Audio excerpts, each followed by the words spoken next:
এখনো এমন মানুষ পাওয়া যাবে যারা সারা রাত গুনাহের আসরে কাটায় দিবে, অথবা এমন মানুষ পাওয়া যাবে যারা সারা রাত ইবাদতের ভেতরে কাটায় দিবে। যেমন সাহাবায়ে কেরামের ভেতরে সারা রাত ইবাদতের ভেতরে কাটায় দিতেন সাহাবায়ে কেরাম। সারা রাত জায়নামাজে দাঁড়িয়ে আল্লাহর সামনে মুসাল্লায় কাটায় দিতেন। নামাজের 2 রাকাত নামাজে দাঁড়িয়ে টোটাল কোরআন খতম করে ফেলতেন। আবার এমনও মানুষ আছে সারা রাত সিনেমা, নাটক আর গান বাদ্যের ভেতরে রাত কাটায় দিতেছে। ইচ্ছাকে বাস্তবায়ন করে, খাহেসাতকে বাস্তবায়ন করে সারা রাত গুনার ভেতরে তার রাত্রি কেটে যায়। কিন্তু এমন মানুষও আছে যাদের সারা রাত কোরআন পড়তে পড়তে কেটে যায়। যেমন হযরত উসমান ইবনে আফফান রাদিয়াল্লাহু আনহু, যারা 2 রাকাত নামাজে কোরআনে কারীম খতমকারী অথবা 1 রাকাত নামাজে কোরআন খতমকারী, তাদের ভেতরে একজন। যে হযরত উসমান 1 রাকাত নামাজে টোটাল কোরআন খতম করেছেন, অথবা 2 রাকাত নামাজে বারবারই কোরআনে কারীমকে খতম করেছেন। উবাই ইবনে কাব রাদিয়াল্লাহু আনহু 2 রাকাত নামাজে কোরআন খতম করেছেন। হযরত তামিমে দারি রাদিয়াল্লাহু আনহু 1 রাকাত নামাজে টোটাল কোরআনে কারীম খতম করেছেন। তাবেঈনদের ভেতরে ইমামুনা ইমামুদ দুনিয়া ইমামে আজম আবু হানিফা রাহমাতুল্লাহি আলাইহি 1 রাকাত নামাজের ভেতরে কোরআনে কারীম খতম করেছেন। হযরত সাঈদ ইবনে জুবায়ের রাহমাতুল্লাহি আলাইহি 1 রাকাত নামাজের ভেতরে টোটাল কোরআনে কারীম খতম করেছেন।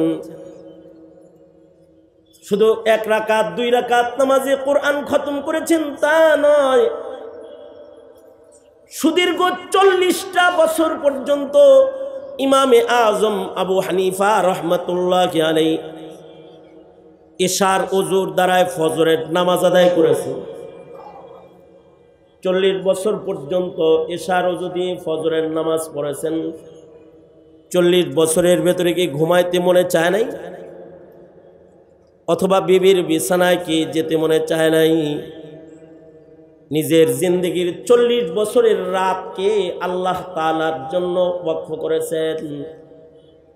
লাগাতার 40টি বছর ইশার ওযু দিয়ে ফজরের নামাজ আদায় করেছেন ইমামে আজম আবু হানিফা রাহমাতুল্লাহি আলাইহি।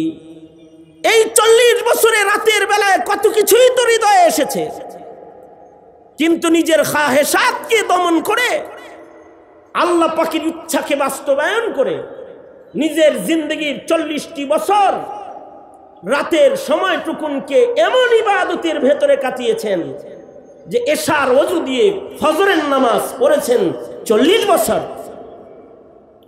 ঠাকুরমার ঝুরির গল্প না, এটা আমাদের বাপ দাদাদের পুরাতন ওই জমানা, যখন বিজ্ঞানের আগমন ছিল না, যখন বস্তু জগতের এত উন্নতি হয় নাই, তখন করে ইবাদতের আসল চিত্র যেটা বাস্তবায়ন হয়েছে ওনাদের মাধ্যমে।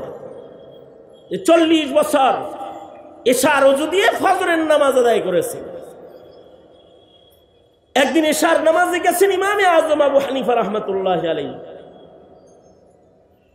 ইমাম সাহেব ইশার নামাজে সূরা জিলজাল তিলাওয়াত করতেছেন। ইমামে আজম আবু হানিফা রাহমাতুল্লাহি আলাইহি ইমাম সাহেবের তিলাওয়াত শুনতেছেন। ইমাম সাহেব নামাজের ভেতরে সূরা জিলজাল পড়তেছেন, আর ইমামে আজম আবু হানিফা রাহমাতুল্লাহি আলাইহির পা দুইটা থরথর করে কাঁপতেছে আল্লাহর ভয়ে। যখনই ওনার কানে এসেছে ফামান ইয়ামাল মিসকালা যাররাতিন খায়রান ইয়ারাহ ওয়া মান ইয়ামাল মিসকালা যাররাতিন শাররান ইয়ারাহ, হায়াতের 1 যাররা নেকি এটা আমলনামায় থাকবে, হায়াতের এক জাররা গুনাহ এটাও আমলনামায় থাকবে। ওনার ভয় এসেছে আজকের রজনী যদি আমার জিন্দেগির শেষ রজনী হয়, তাহলে আজকের রজনীতে আল্লাহর ঘরে দাঁড়িয়ে যতটুকু নেক কাজ কামাই করা যায় ওটা থেকে যাবে আমলনামায়। ইমামে আজম ইশার নামাজ শেষ করে নফল নামাজের ভেতরে মসজিদের এক কোণে দাঁড়িয়ে গেছেন। মুয়াজ্জিন অপেক্ষা করতেছে, কিছু সময় পরে ইমাম ঘরে চলে যাবেন, তাসনিফাতের কাজ করবেন, ইস্তেমবাতের কাজ করবেন। যাই একটু পরে মসজিদ বন্ধ করে যাই, কিন্তু মুয়াজ্জিন পিছনে বসে দেখে ইমামের তিলাওয়াত শেষ হয় না। মুয়াজ্জিন বুঝে ফেলেছে আজকের তিলাওয়াত এটা খতমের তিলাওয়াত ছাড়া অন্য কিছু না। মুয়াজ্জিন দরওয়াজা বন্ধ করে ঘরে চলে যায়, দরওয়াজা চাপায়া দিয়া বাড়ি চলে গেছে, ঘুমায়েছে, শেষ রজনীতে উঠেছে। ফজরের আজান দেওয়ার জন্য মুয়াজ্জিন মসজিদে এসেছে, এসে দেখে ইমামে আজম ইমামুদ্দুনিয়া যেভাবে ইশার নামাজের পরে মুসল্লায় দাঁড়ানো অবস্থায় দেখে গেছে, সেইভাবেই মুসল্লায় দাঁড়িয়ে আছে। আর ইমামের কণ্ঠে কোরআনে কারিমের আম্মা পাড়ার তিলাওয়াত চলতেছে। তার মানে সারা রাত এক জায়গায় দাঁড়িয়ে ইমামে আজম মসজিদের কোণে আল্লাহর কালাম 30 পারা তিলাওয়াত করে খতম করেছে। এক রাকাতের ভিতরে টোটাল কোরআন খতম করে ফেলেছে। হ্যাঁ, আমাদের আকাবিররাও এমনই। আমরা আমাদের আসতিজায়ে কেরামদের সাথে যে সকল সময়ে গল্প শুনেছি তাদের কাছ থেকে, নামাজের ভেতরে যাদের জিন্দেগির রাত ফুরায় গেছে, হাফিজি হুজুর রহমতুল্লাহ আলাইহি 13 পারা 14 পারা কোরআনে কারিম নামাজরত 1-2 রাকাতের ভেতরে ওনার খতম হয়ে গেছে। 2 দিনে কোরআনে কারিমের খতম হয়ে গেছে। রাস্তা চলতেছে, কোরআন পড়তেছে, কখনো কখনো 1.5 দিনে কোরআনে কারিমের খতম হাফিজি হুজুর রহমতুল্লাহ আলাইহি হয়ে গেছে। আর আমরা আমাদের সচক্ষে যাদের দেখেছি একদিনে 15 পারা 12 পারা 13 পারা কোরআনে কারিমের তিলাওয়াত করতেছে। দেওবন্দের আবুল হাসান আজমি দামাত বারকাতুহুম বাংলাদেশের রমজানুল মুবারক উনি থাকেন। এ রমজানে উনি 2 দিনে খতম কোরআনে কারিমের তিলাওয়াত করেন। নিজের ইচ্ছায় নয়, রবের ইচ্ছাকে বাস্তবায়ন করে রবকে খুশি করার জন্য নিজের সকল ইচ্ছা জলাঞ্জলি দিয়ে আল্লাহর কালামের সামনে বসে রয়। আর জেলখানায় দেখেছি আল্লামা মামুনুল হক আওয়াবিনের নামাজে 3 পারা 4 পারা কোরআনে কারিমের তিলাওয়াত করে। শেষ রাত্রিতে তাহাজ্জুদে দাঁড়িয়ে 2 পারা 3 পারা শেষ রাত্রিতে তাহাজ্জুদের তিলাওয়াত যখন হয়, কারারক্ষীরা এসে দাঁড়িয়ে দাঁড়িয়ে কোরআন শুনতে থাকে আর কাঁদতে থাকে। আল্লাহর কালামের তিলাওয়াত, নামাজের ভেতরে আল্লাহর কালামের খতম হইতে থাকা, নিজের জিন্দেগির ইচ্ছাকে জলাঞ্জলি দিয়ে রবের ইচ্ছাকে বাস্তবায়ন করার এই যে কুওয়াত ক্ষমতা, এটা আল্লাহ তাআলা বনি আদমকে দান করেছেন। তারা নিজের ইচ্ছাকে জলাঞ্জলি দিতে পারে। নিজের হায়াতে নিজের ইচ্ছায় নয়, রবের ইচ্ছায় সময় কাটাইতে পারে। যারা নিজের ইচ্ছা জলাঞ্জলি দিয়ে রবের ইচ্ছায় হায়াত কাটাবে, সরওয়ারে দু আলম নবী বলেন, কামা তাঈশুনা তামুতুন। আল্লাহর রাসূল বলেন, যেমনটি তোমাদের জীবনের হায়াত তোমরা কাটাবে তেমনটি তোমাদের মরণ হবে। যদি হায়াতটা রবের ইচ্ছায় তোমরা কাটাও তো তোমাদের মরণের অবস্থা হবে একরকম, আর যদি হায়াতটাকে নিজের ইচ্ছায় কাটাও তাহলে মরণ হবে আর এক রকম। কামা তাঈশুনা তামুতুন, যেমন হায়াতে সময় কাটাবে তেমন তোমাদের মরণ হবে। আর মনে রাখবে, মরণ যেমন হবে পুনরুত্থান হাসর কিন্তু তেমন হবে। কামা তামুতুনা তুবআসুন ওয়া কামা তুবআসুনা তুহশারুন। হায়াত যেমন হবে মরণ তেমন হবে, মরণ যেমন হবে পুনরুত্থান তেমন হবে, আর পুনরুত্থান যেমন হবে হাসরের বিচারের অবস্থান তেমন হবে। মানব জীবনের অধ্যায়টা, জীবন অধ্যায়টা নিজের ইচ্ছায় নয়, রবের ইচ্ছায় কাটাইতে হয়। তাহলে আসল অধ্যায় যেটা আয়েশ করার জান্নাতি জীবনের চিরসুখ যেটা, এটা আল্লাহ তাআলার কাছ থেকে পুরস্কার হিসেবে বান্দাকে আল্লাহ তাআলা দান করেন। নিজের ইচ্ছাকে জলাঞ্জলি দিয়ে যে আল্লাহর ইচ্ছা বাস্তবায়ন করবে, কি দিয়া, কোন শক্তির বলে করবে? নিজের ইচ্ছাকে জলাঞ্জলি দিবে আর রবের ইচ্ছাকে বাস্তবায়ন করবে। কিসের বিনিময়ে এটা ঘটবে? কিসের বিনিময়ে নিজের ইচ্ছা জলাঞ্জলি হয়ে রবের ইচ্ছা বাস্তবায়ন হবে? অস্ত্রের শক্তি দিয়ে নয়, দৈহিক শক্তি দিয়ে নয়, শিক্ষার শক্তি দিয়ে নয়, বুদ্ধির শক্তি দিয়েও নয়, বিজ্ঞানের শক্তি দিয়েও নয়। তবে নিজের ইচ্ছার জলাঞ্জলি হবে, দমন হবে, আর রবের ইচ্ছা বাস্তবায়ন হবে এক মহাশক্তির মাধ্যমে। সে শক্তির নাম হলো খাশিয়াতে খোদাবন্দি বা তাকওয়াল্লাহ। অস্ত্রের দ্বারা মানুষের ইচ্ছা শক্তি দমন করা যায় না। এ কারণে অস্ত্রের মুখেও দুষ্টরা তাদের ইচ্ছা বাস্তবায়ন করা যায়। জেল জুলুম হুলিয়া দিয়া মানুষের ইচ্ছাকে দমন করা যায় না। আমার সাথে দেখা হয়েছে, 8ম বার জেল হাজতে গেছে, 8 নম্বর বার ডাকাত। এটা জেল নাম্বার 8 তার।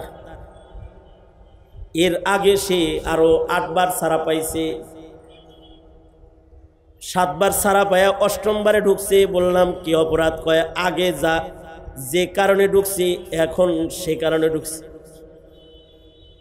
আগেও ডাকাতি করে ঢুকছে, এবারও ডাকাতি করে ঢুকছে। এতবার জেলে আসলেন, তারপরেও সবরটা ছাড়লেন না। সামনে বাইর হইলে ইনশাআল্লাহ বড় ধরনের কিছু করব। ইনশাআল্লাহ কয়ে নিজের ইচ্ছা বাস্তবায়ন করবার চেয়েছে। নারায়ণগঞ্জের এক বড় ধরনের সন্ত্রাসী গ্রুপের একজন আছে, জেলখানায় যায় বুজুর্গ হয়ে গেছে, সপ্তাহে 5 দিন রোজা রাখে। আমি নিজের জামা হেরে দিছি হাদিয়া, মামুনুল হক সাহেব লুঙ্গি দিছে হাদিয়া। এই লম্বা দাড়ি, তাহাজ্জুদ পরে, রোজা রাখে। কিন্তু বললাম যে যদি আল্লাহ বাইর করে তাইলে কি হইব? কয় মাটির নিচে জিনিসটা রাখাইছি, আমি জানি দুনিয়ার কেউ বাইর করতে পারব না। যাই এই কামটা ঘটাইয়া দিব। যে মামলার কারণে জেলে আইছি ও গরু চান্দি সন্ধি আগে খুলব। অস্ত্রের ভয় দিয়া, জেলখানার ডর দিয়া নিজের ইচ্ছাকে দমন করণ যায় না, মানব ইচ্ছাকে দমায় রাখা যায় না। শিক্ষার দ্বারা কারোর ইচ্ছা দমন করা যায় না। এ কারণেই বহু শিক্ষিত লুচ্চা হয়, জেনাকার হয়, চোর হয়, বাটপার হয়, খুনি হয়। বহু শিক্ষিত, শিক্ষার দ্বারা ইচ্ছাকে দমন করা যায় না। যদি কারোর ইচ্ছা শক্তিকে দমন করে চরিত্রওয়ালা জিন্দেগি গঠন করতে হয় যদি কাউকে, তাহলে তার যেটা লাগবে সেটা হলো খাশিয়াতে খোদাবন্দি। এ কারণে আল্লাহ পাকের ঘোষণা হলো ওয়া আম্মা মান খাফা মাকামা রাব্বিহ ওয়া আম্মা মান খাফা মাকামা রাব্বিহ ওয়া নাহান নাফসা আনিল হাওয়া ফাইন্নাল জান্নাতা হিয়াল মাওয়া। আল্লাহ তাআলা বলেন যার ভেতরে দুইটা গুণ পাওয়া যাবে, আল্লাহ পাককে আল্লাহর মাকাম আর শান মতো যারা ভয় করবে, আল্লাহকে আল্লাহর শান মতো যারা ভয় করবে, আর আল্লাহ ভীতির মাধ্যমে যারা তাদের নফসকে দমন করবে, ওয়ানাহান নাফসা আনিল হাওয়া ফাইন্নাল জান্নাতা হিয়াল মাওয়া। আর আমাদের পূর্বের যুগের ইতিহাস যদি দেখি, ১৫০০ বছর পেছনে যদি চলে যাই, ১৪০০ বছর পেছনে যদি চলে যাই, জুলমের সমাজটা যখন স্বর্ণযুগে রূপান্তরিত হয়েছিল, সেই সমাজ চিত্র যদি তাকায় দেখি, ওই সমাজে দেখব অস্ত্রও নাই, গুলিও নাই, বোমাও নাই, বাহিনীও নাই, কিচ্ছু নাই, পাহারাদারও নাই, সিসি ক্যামেরাও নাই, উপর থেকে কোনো বড় ধরনের শক্তি ব্যবহার করে সবকিছু দেখার মতো বিজ্ঞানের শক্তির ব্যবহারও নাই, স্যাটেলাইট নাই, কিন্তু তাদের অন্ধকার ঘরেও গুনাহ হয় নাই, ছোট্ট এক জাররা অপরাধও তো হয় নাই, এমন হাসানাতও হয় নাই যে হাসানাতটা মানুষের পছন্দ, আল্লাহর পছন্দ না। হাসানাতুল আবরার সাইয়্যাতুল লিল মুকাররাবিন, এর উপরে আমলওয়ালা মানুষ পাওয়া গেছে। কোন মহাশক্তির কারণে? প্রশাসনিক শক্তি নয়, অথবা আইন কানুনের শক্তি নয়, বিচার বিভাগের দাম্ভিক শক্তি নয়, তাদের কাছে শিক্ষাও ছিল না, অস্ত্রও ছিল না, কিছুই ছিল না, কিন্তু তখন তাকওয়াল্লাহ নামক মহাশক্তি তাদের কাছে ছিল। এ কারণে এক জাররা অপরাধও করতে পারে নাই। যেমন আমিরুল মুমিনিন হযরত আবু বকর সিদ্দিক রাদিয়াল্লাহু আনহু, খলিফাতুল মুসলিমিন, হযরত আবু বকর সিদ্দিক রাদিয়াল্লাহু আনহু, যিনি নবী পাকের খলিফা, নবীদের পরে শ্রেষ্ঠতম মহামানব, নবীদের পরে যিনি সবচেয়ে শ্রেষ্ঠ হযরত সিদ্দিক আকবর, হযরত আবু বকরের সামনে খাবার হাদিয়া এসেছে, রুটি গোশত হাদিয়া এসেছে। 3 দিনের না খাওয়া আবু বকর ক্ষুধার্ত, 3 দিন যাবত কিছু খান না, আর সামনে রুটি গোশত হাদিয়া আসছে। একদিন রোজা রাখলে পরে ঘটি বাটি খাইতে মনে চায়, আর 3 দিনের না খাওয়া আবু বকর, সামনে রুটি গোশত। তিনি হাদিয়া পেয়ে রুটি গোশত চিবানো শুরু করেছেন, খাইতে শুরু করেছেন, এক আধ লোকমা ওনার ভেতরেও চলে গেছে, এক আধ টুকরা গোশত পেটের ভেতরে গেছে। খাইতেছেন আর গল্প করতেছেন। যেই গোলাম এগুলো হাদিয়া আনছে তারে বলে, এগুলো কেমনে আসলো রে? গোলাম যা বুঝাইতে চেয়েছে সেটা হলো, জ্বরে বক মরছে, ফকিরের কারামতি বাড়ছে, তার মানে হলো আমি জীবনে একটা চিকিৎসা করছিলাম, রুকিয়া করছিলাম, জারফুক করছিলাম, দম করছিলাম, হেডা কামে লাগে গেছে। কবে করছিলি? কয় যখন আমি জাহিলিয়াতে ছিলাম, তখন একটা রুগীরে ছু দিছিলাম, ফু দিছিলাম, রুকিয়া করছিলাম, রুগী তো ভালো হয়ে গেছে, রুগী তো আমার ভক্ত হয়ে গেছে। তো সে তার বাড়িতে খাবার রান্না হয়েছে, তো ওই দিনের রুকিয়ার ফুয়ার চিকিৎসার প্রতিদান হিসেবে আমার জন্য এই খাবারগুলো হাজির করেছে। হযরত আবু বকর বলেন, তুমি যখন ছু দিছিলা তখন কি আল্লাহর নামে দিছিলা, বিসমিল্লাহ পড়ছিলা? আল্লাহরে তো আমি তখন চিনি না, আমি তো মুসলমানই না, তো আল্লাহর নামে ফু দিমু কিভাবে? লাত উজ্জার নামে দিছ? লাতার উজ্জার নামের খানা আমারে খাওয়াইতেছ আদর করে? হ্যাঁ, না না না, এই খাবার খাওয়া যাবে না, গায়রুল্লাহর নামের খানা আবু বকরের পেটে যাবে না। যতটুকুন এক লুকমা পেটের ভিতরে চলে গেছে, এটা নিয়ে হযরত আবু বকর পেরেশান হয়ে গেলেন। নিজের মুখের ভিতরে উঙ্গুলি ঢুকায় বমি করার চেষ্টা করতেছেন।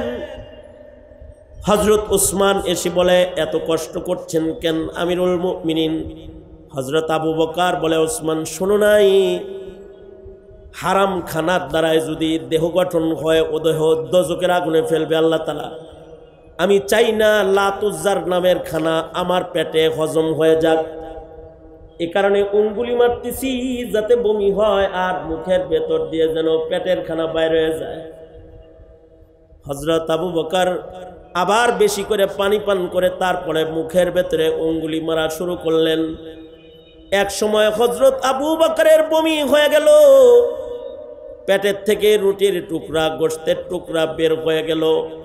সিদ্দিকে আকবর শুকর আদায় করলেন, এতটুকুন জাররা হারামের সাথে নিজেকে সম্পৃক্ত আবু বকর যে করে নাই, এটা সিদ্দিকে আকবরের তাকওয়া নামক মহাশক্তির বরকতে করেছেন। তাকওয়া আর খৌফ ও খাশিয়াতে খোদাবন্দির কারণে এক লোকমা হারাম গোশত আবু বকরের পেটের ভেতরে হজম হয় নাই। আর এখন তো সুদকে হালাল মনে করে খায়, ঘুষকে হাদিয়া মনে করে খায়, আর পূজার প্রসাদকে বরকতের খানা মনে করে মুসলমানের বাচ্চা খায়। এটা বরকতের খানা মনে করে খায়। এই যে পাপ আর অপরাধের যে রাজ্য রমরমা হইতেছে, এটার মৌলিক কারণ হলো তাকওয়া নামক শক্তি মানব হৃদয়ে, মুমিনের হৃদয়ে কমে যাচ্ছে। মুয়াত্তা ইমাম মালিকের ভিতরে ঘটনা এসেছে, হযরত উমরে ফারুক রাদিয়াল্লাহু আনহু ওনার কাছে দুধ হাদিয়া আসছে। দুধ তো নবী পছন্দ করতেন, হযরত উমরের কাছে হাদিয়া আসছে আর হযরত উমর দুধ পান করে ফেলেছেন। দুধ পেটের ভেতরে চলে গেছে। এবার জিগাইতেছে, কিরে এই দুধ কি তোমার বাড়ির পালা কোনো গাভী বা ওটের দুধ নাকি? আগন্তক বলে, আমিরুল মুমিনিন গরিব মানুষ আমি, উট গরু কই পাবো আমি? এগুলো বাইতুল মালের উটের দুধ, যেগুলো গরিবদেরকে সাদকা করা হয়। এবারের সাদকার বাটে আমার নাম পড়ছে, তো আমি হাদিয়া পাইছি, সাদকা পাইছি বাইতুল মাল থেকে। আমি চিন্তা করলাম একা না খাই, আমিরুল মুমিনিন কেউ খাওয়াই, অসুবিধা নাই, অসুবিধা নাই। নিজে আবার ফতোয়াও দিয়ে দিতেছে, অসুবিধা নাই, আমার জন্য সাদকা আর লাকা হাদিয়া, আপনার জন্য এটা হাদিয়া, খায়ালান, বাকিটাও খায়া ফেলান। সুন্দর ফতোয়া মেরে দিছে যে আমার জন্য সাদকা, আপনার জন্য হাদিয়া। ফতোয়া তো আসছে, কিন্তু হযরত উমরের খৌফ ও খাশিয়াতে খোদাবন্দির কারণে হালাল খানাটাকেও পেটে হযরত উমর রাখতে পারতেছেন না। হযরত উমর চিন্তা করলেন, এই বাইতুল মালের হাদিয়ার দুধ, এইটা আমার পেটে থাকা অবস্থায় যদি আমি উমরের মরণ হয়ে যায়, আর আল্লাহ তাআলা যদি আমাকে জিজ্ঞাসা করে, উমর রে তুমি ছিলা আমিরুল মুমিনিন আর তোমার বাইতুল মালের সদকার দুধ তোমার পেটে কেমনে ঢুকলো? হযরত উমর বলে, এই প্রশ্নের উত্তর দেওয়ার মতো ক্ষমতা আমার রবের জালালের সামনে দাঁড়ায়া এই প্রশ্নের উত্তর দেওয়ার ক্ষমতা আমার নাই, সুতরাং এই দুধকেও আমার পেটে হজম হইতে দেওয়া যাবে না। হযরত ওমর বেশি করে পানি পান করলেন এবং নিজের পেটকে নিজে ড্রেসিং করলেন, উঙ্গুলি দিয়া দিয়া বমি করলেন, আবার পানি পান করলেন, আবার উঙ্গুলি দিয়া বমি করলেন, নিজের পেটকে এমন ভাবে ড্রেসিং করলেন, বিষ পেটে গেলে যেমন ড্রেসিং করে হসপিটাল থেকে বের করে, হযরত ওমর সদকার দুধগুলাকে ড্রেসিং করে নিজের মুখ দিয়া পেটের দুধগুলাকে বের করে ফেললেন। যখন পেটের দুধগুলা বাইর হয়ে গেল, হযরত ওমর বলে, আলহামদুলিল্লাহ, এবার আজরাইলে ধইরা ফেলাইলে কোনো চিন্তা নাই, সদকার দুধ পেটে নাই। সরকারি সাদাকার দুধ হাদিয়া হয়ে আসছে, ওইটা পেটে নাই। আর জনগণের রাজস্ব, জনগণের হক মাইরা আঙ্গুল ফুলা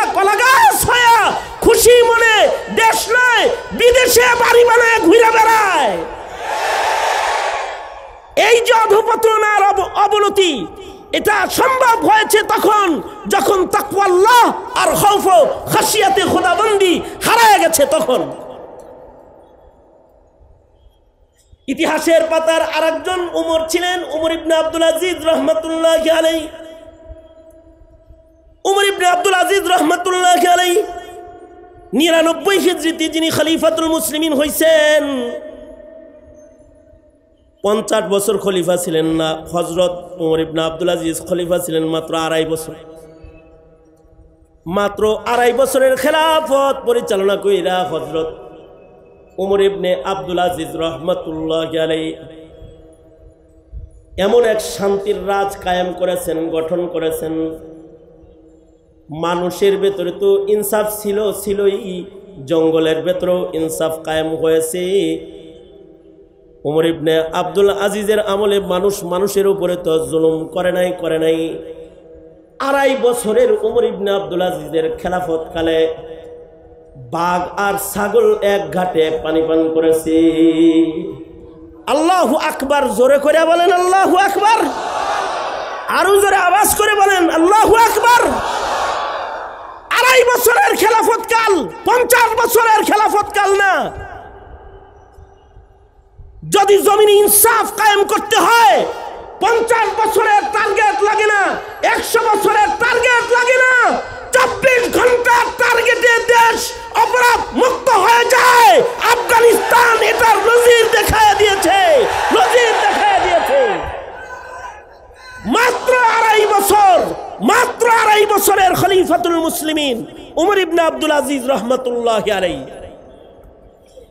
এই 2.5 বছরের খলিফা মাত্র, কিন্তু খেলাফতের প্রভাব জমিনের মানুষের উপরে এই পরিমাণ পড়েছে যে জঙ্গলের প্রাণীর উপরে প্রভাব পড়েছে। বাঘ আর ছাগল এক ঘাটে পানি পান করে। ইবনে কাসির রহমাতুল্লাহি আলাইহি এনেছেন, হঠাৎ করে এক বৃদ্ধা চিৎকার করলো, এই আমিরুল মুমিনিন খলিফাতুল মুসলিমিন উমর ইবনে আব্দুল আজিজ নাই রে, তিনি মারা গেছে, তিনি নাই। ভিডিও কলিং এর যুগ না, ইন্টারনেটের যুগ না, যে মুহূর্তের ভিতরে মোহাম্মদপুরের লাইভ সারা দুনিয়ায় প্রচার হয়ে যাবে। উমর ইবনে আব্দুল আজিজ মারা গেছে, খবরটা পৃথিবীর এক প্রান্তে যাইতে অনেক দিনের দরকার। কিন্তু হযরত উমর ইবনে আব্দুল আজিজ এক দিক দিয়ে মারা গেছে, আর এক দিক দিয়ে খবর চলে গেছে। মহিলাকে বলে, বাজে কথা কেন বলো, মাত্র 2.5 বছরের খলিফা মরে গেছে বুঝি? কয় হ, মারা গেছে। ইয়াকিন, বিশ্বাস করো মারা গেছে। উমর ইবনে আব্দুল আজিজ থাকতে পারে না। সত্যই কয়েকদিন পরে কাফেলা এলাকায় আসলো। উমর ইবনে আব্দুল আজিজের মৃত্যুর সংবাদ লইয়া, নাই উমর ইবনে আব্দুল আজিজ আসলেই মারা গেছেন। বৃদ্ধাকে বলে, এই বুড়ি কেমনে জানলে উমর ইবনে আব্দুল আজিজ মারা গেছে? বৃদ্ধা বলে, নিজের চোখে আমি আমার জঙ্গলের ঘাটে প্রতিদিন দেখেছি, বারবার বাঘ আর ছাগল একসাথে ঘাটলায় পানি পান করে, কিন্তু বাঘ ছাগলের উপরে আক্রমণ করে, সীমানা লঙ্ঘন করে না। আজকে 2.5 বছর পরে দেখলাম বাঘ ছাগলের রক্ত পান করতেছে। উমর ইবনে আব্দুল আজিজ বাঁচা থাকলে বাঘ অবাধ্য হইতে পারে না।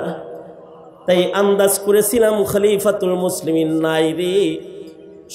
সত্যই খবর নিয়ে দেখে উমর ইবনে আব্দুল আজিজ বাচ্চা নাই। এইটা উমর ইবনে আব্দুল আজিজ রহমাতুল্লাহি আলাইহির অস্ত্র কিনা শক্তি না, বিদেশ থেকে টন অস্ত্র দেশে আইনে তারপরে ইনসাফ কায়েম করে নাই। এই ইনসাফ তিনি কায়েম করেছিলেন উনার খাশিয়াতে খোদাবন্দির মাধ্যমে, উনার আদালতের মাধ্যমে। উনার ইনসাফের প্রভাব জঙ্গলের প্রাণীর উপরেও পড়েছে। উনি কিরকম ইনসাফ ওয়ালা ছিলেন যে ঈদের দিনে নিজের সন্তানকে কাপড় দেওয়ার মতো টাকা উমর ইবনে আব্দুল আজিজের ছিল না। মেয়েরা সেরা কাপড় পরে ঈদ উদযাপন করেছে ওনার কন্যারা। শুধু তাই নয়, সতর্কতা কতটুকুন ছিল? সতর্কতা উর্দুন এক গভর্নর হজরত উমর ইবনে আব্দুল আজিজের জন্য 2 প্যাকেট খেজুর হাদিয়া পাঠাইছে উর্দুন থেকে। নিজের বেতনের পয়লা টাকা বরকতের জন্য উমর ইবনে আব্দুল আজিজ রে হাদিয়া দিছে 2 টুকরি খেজুর। খেজুরগুলা বড় দামি খেজুর। এই খেজুরগুলা উমর ইবনে আব্দুল আজিজের কাছে পৌঁছেছে। খাদেম এনে খেজুরগুলা উমর ইবনে আব্দুল আজিজের সামনে পেশ করেছে। উমর ইবনে আব্দুল আজিজ রাহমাতুল্লাহ আলাইহি বলেন, এই খেজুরগুলা কেমনে আইলো? উর্দুনের খেজুর, উর্দুনের গভর্নরের খেজুর আমার পর্যন্ত আসলো কেমনে? খাদেম বলে, সরকারি ডাকের গাড়ি উর্দুন গিয়েছিল, গাড়িটা খালি আসতেছিল, তাই খালি গাড়িতে গভর্নর আপনার জন্য খেজুর হাদিয়া পাঠাইছে। উমর ইবনে আব্দুল আজিজ রাহমাতুল্লাহি আলাইহি বলেন, এই ডাক বিভাগের সরকারি গাড়ি সরকারের বাইতুল মালের টাকা দিয়ে কেনা হয়েছে, আর এই গাড়ির ড্রাইভারের বেতন বাইতুল মাল থেকে দেয়া হয়। আমার ব্যক্তিগত হাদিয়ার খেজুরটা বাইতুল মালের গাড়িতে করে এ পর্যন্ত এসে বাইতুল মালের টাকা, বাইতুল মালের বেতন, বাইতুল মালের গাড়ি এর একটা অংশ এই খেজুরের ভেতরে ঢুকে পড়েছে। সুতরাং এই খেজুর আমার জন্য খাওয়া আর জায়েজ নাই। যাও যাও খেজুরগুলাকে বাজারে বিক্রি করে দাও, আর বিক্রির টাকাগুলাকে বাইতুল মালে জমা করে দাও। উমর ইবনে আব্দুল আজিজ রাহমাতুল্লাহ আলাইহির ভাতিজা দাঁড়ায় দাঁড়ায় চাচার তাকওয়া দেখতেছিলেন। উনি বাজারে যায় ডাক উঠাইছেন যে বলো খেজুরের দাম কত? সবাই মিলা বলছে 13 টাকা। উনি কয় 14 টাকায় যে খেজুর আমি নিয়ে গেলাম। খেজুরগুলো নিয়ে 2 টুকরির 1 টুকরি নিজের বাড়িতে রাইখা চাচার জন্য ভাতিজা খেজুরের টুকরি মাথায় লইয়া চাচার কাছে যায় বলে, চাচাজি এই খেজুরগুলা আপনার জন্য হাদিয়া এনেছি। উমর ইবনে আব্দুল আজিজ বলে, খেজুরগুলা পুরানা হাদিয়ার সিল চপ্পর দেখা যায়, এগুলো উর্দুনের খেজুর মনে হয়। জি, এই যে চাচা বাইতুল মালের রশিদ, বাজারে ডাক উঠায় খেজুরগুলা আমি ক্রয় করেছি, আর টাকাটা বাইতুল মালে জমা করেছি। ভাতিজা হয়ে চাচারে কি খাওয়ানোর মতো অধিকার নাই? ভাতিজা হয়ে চাচার জন্য খেজুর কিনা 1 টুকরি হাদিয়া পেশ করেছি, মেহেরবানি করে কি এখন কবুল করা যায় না? উমর ইবনে আব্দুল আজিজ বলে, এইবার খেজুর উমর ইবনে আব্দুল আজিজের খাওয়ার উপযুক্ত হয়েছে। এই ইনসাফেরই প্রভাব জঙ্গলে পড়েছে। আর এখন তো 1 খাটের বিল হয় লাখ লাখ, আর 1 দরজার বিল হয় লাখ লাখ। চোর কলম দিয়া সরকারি টাকা চুরি করে খেয়ে নেয়। যখন শাসন ব্যবস্থা হয় এই, আর বিচার ব্যবস্থার ধস নামে এই যে আলেম জেলখানায় রয় আর জালিম মুক্ত ঘুরে বেড়ায়, তখন আর শান্তি কিভাবে দেশে হতে পারে? শান্তি প্রতিষ্ঠাই বা কিভাবে কল্পনা করা যেতে পারে? মানুষের নফসানিয়তকে বাস্তবায়ন এজন্যই করছে যে মানুষের ভেতরে এখন তাকওয়াল্লাহ নাই। কিভাবে এই তাকওয়াল্লাহ আসবে? আগের যুগে তাকওয়াল্লাহ হারিয়ে গেলে মানব হৃদয়ে তাকওয়ার চাষাবাদ করার জন্য আল্লাহ তাআলা নবী রাসূল প্রেরণ করতেন। পয়গম্বররা মানুষের হৃদয় চাষাবাদ করে হারিয়ে যাওয়া তাকওয়াল্লাহকে আবার জীবিত করত। আমাদের নবী আলাইহিস সালামের মাধ্যমে এই জমিনে নতুন করে কোন নবী এসে তাকওয়ার চাষাবাদ করার দরওয়াজা আল্লাহ তাআলা বন্ধ করে দিয়েছেন। হ্যাঁ, তবে এই জমিনের মানুষদের তাকওয়াল্লাহ চাষাবাদের জন্য আল্লাহর রাসূলের পরে আল্লাহ তাআলা একটি দলকে নির্বাচিত করেছেন। তারা নবী নয় বটে, কিন্তু তারা নায়েবে নবী। তারা নবী নয়, কিন্তু তারা নবীদের নায়েব। নবীরা যে কাজগুলো করত তারা সে কাজগুলো করবে। নবীরা যেমন ইবাদত শিখাইতো তারা তেমন ইবাদত শিখাবে। নবীরা যেমন গুনাহ চিনাইতো তারা পাপাচারকে সুস্পষ্ট করবে। নবীরা যেমন জুলুম আর অত্যাচারের বিরুদ্ধে দুর্বার গর্জে দাঁড়িয়ে যেত, তারা ওইরকম অত্যাচার, অনাচার, জুলুম, নির্যাতনের বিরুদ্ধে গর্জে দাঁড়িয়ে যাবে। নবীরা যেমন জালিমের বিরুদ্ধে দুর্বার আন্দোলনে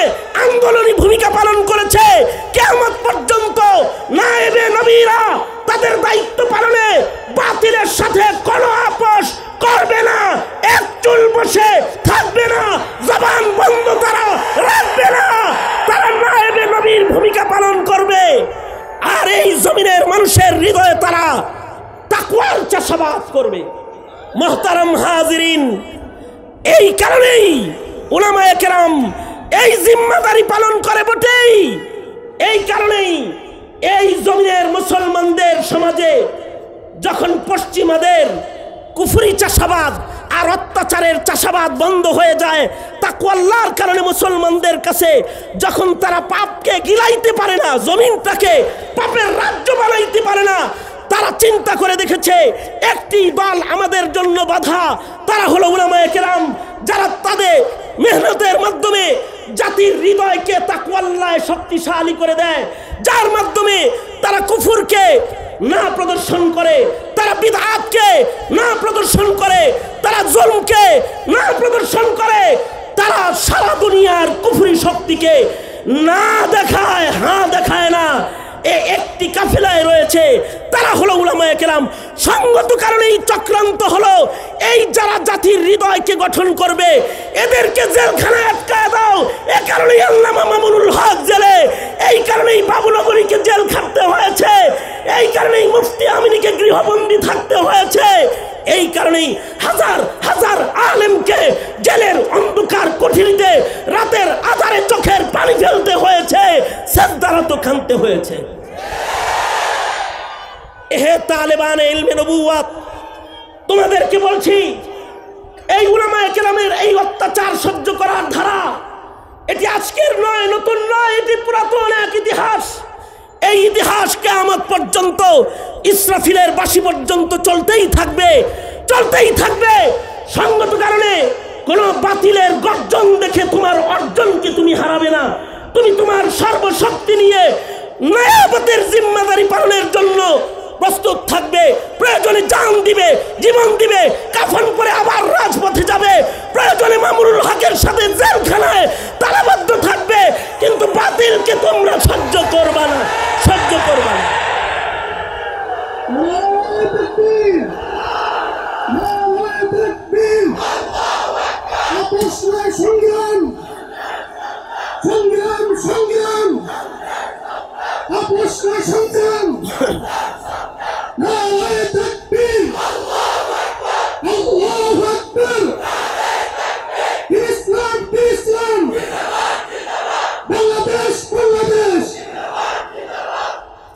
ইত্তেফাকুল উলামার সম্মেলন থেকে সরকারকে বলবো, মুসলমানের মাটিতে উলামায়ে কেরামদেরকে তাদেরকে নিয়ন্ত্রণ না করে নাস্তিকবাদকে নিয়ন্ত্রণ করুন, মুরতাদদেরকে নিয়ন্ত্রণ করুন। ধর্মীয় শিক্ষা ও উলামায়ে কেরামের মেহনত এটি এই মাটির অধিকার, মানুষের অধিকার, মুসলিম মিল্লাতের অধিকার। এই অধিকারকে টেনে ধরার কোনো চেষ্টা করবেন না, অন্যথায় এ জাতি উপযুক্ত জবাব দিয়ে দিবে, উপযুক্ত জবাব দিয়ে দিবে। আল্লাহ তাআলা আমাদেরকে সহি সমঝ দান করেন, তাকওয়া আল্লাহকে ধারণ করে নিজের নফসকে কাবু করে কদম কদম চলার তৌফিক দান করেন। এ কামনা করেই আমি আমার সংক্ষিপ্ত কথা এখানেই ইতি টানছি। जो कुछ हुआ या रब तेरे करम से हुआ, जो कुछ होगा तेरे करम से ही होगा। व आखिर दावाना अल्हम्दुलिल्लाहि रब्बिल आलमीन। अस्सलामु अलैकुम व रहमतुल्लाहि व बरकातुहू।